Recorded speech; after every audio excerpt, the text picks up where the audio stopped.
here we go. Hey everybody, it's me Stuart.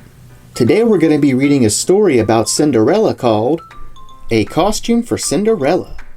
Ooh, I wonder which one she's going to pick. I guess we'll find out. Alright, here we go. It was a crisp fall afternoon. Cinderella was reading in her room when there was a knock on her door. It was Prudence, the castle's head housekeeper. "Excuse me, Your Highness," Prudence said, "but this delivery just arrived for you. The messenger asked me to apologize. It seems this was meant to arrive much sooner." Prudence handed Cinderella an elaborate gold box, then excused herself to see the castle staff. "Ooh, I wonder what's inside." Cinderella opened the box. The inside was lined with soft velvet. At the bottom, sitting atop a small pillow, was a scroll tied with a red satin ribbon. Cinderella set down the box and took out the scroll. It was an invitation from the king and queen of a nearby kingdom to a masquerade ball. "How exciting!" Cinderella cried, her mind filled with costume ideas. I wonder which one she's going to wear. Cinderella looked more closely at the invitation and gasped. "Oh no," she said, "the ball is tomorrow night. What am I going to wear?" "Don't worry, Cinderella," Gus said. "We can help you," said Jack. "Thank you," she said. "I'll need all the help I can get. We'd better hurry." Cinderella and the mice went upstairs to her royal wardrobe. Cinderella's closet was stuffed with gorgeous ball gowns, rows and rows of shoes, and more hats, gloves, and jewelry than she could count. But she didn't have any costumes to wear. "There must be something in here we can turn into a costume," Cinderella said. "But where do we begin?" Jack and Gus were already hard at work, thinking of things to pair together. "We'll find you something, Cinderella," Jack said.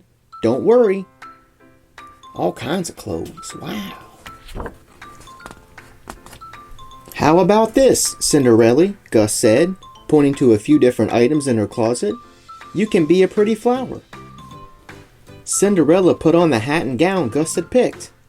Then Jack ran around her, tying some green ribbon around her legs. Soon Cinderella looked like a flower. Cinderella said, looking at herself in the mirror.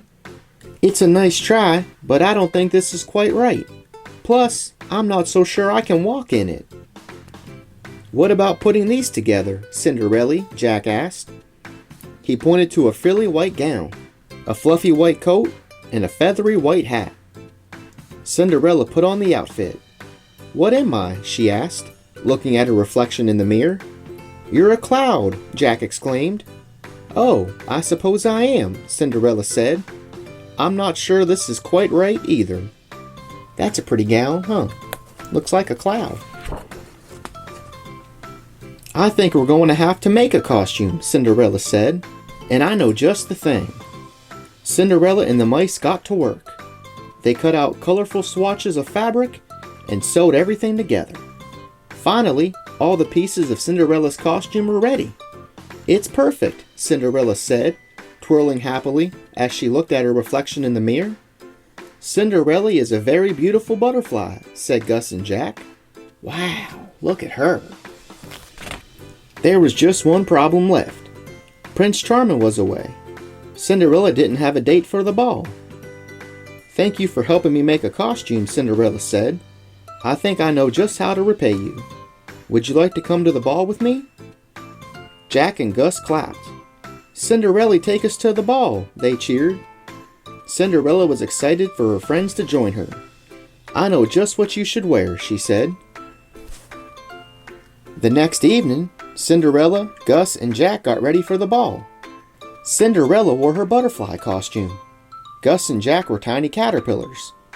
"You make quite the trio," Prudence said, showing them to the door. "I hope you have a wonderful time." "I'm sure they will. They all look great." When Cinderella and the mice arrived at the masquerade ball, Cinderella looked around. All the guests wore incredible costumes. Cinderella's costume wasn't the fanciest or the most beautiful, but she didn't mind one bit. She liked her homemade costume best of all. Most important, Cinderella had the very best company. "Let's dance, Cinderella," Gus exclaimed. Cinderella smiled as they stepped onto the dance floor. Soon she, Gus, and Jack were dancing the night away. On the carriage ride home, Cinderella and the mice were very tired, but they were also very happy. "Thank you for being there for me," Cinderella told Gus and Jack, "and thank you for being such charming dates." "Anything for Cinderella," Jack said. Gus agreed. "That's what friends are for." Yeah. The end. Wow, that was a good story about Cinderella. She got that late invitation and didn't know what she was going to wear to the masquerade ball. And then with the help of her mouse friends, she was able to make a beautiful butterfly gown. And then she took them to the ball with her. Looks like they all had fun. Alright, well thanks for watching. Be sure to check out my other videos. See ya! Thanks for watching. See you next time.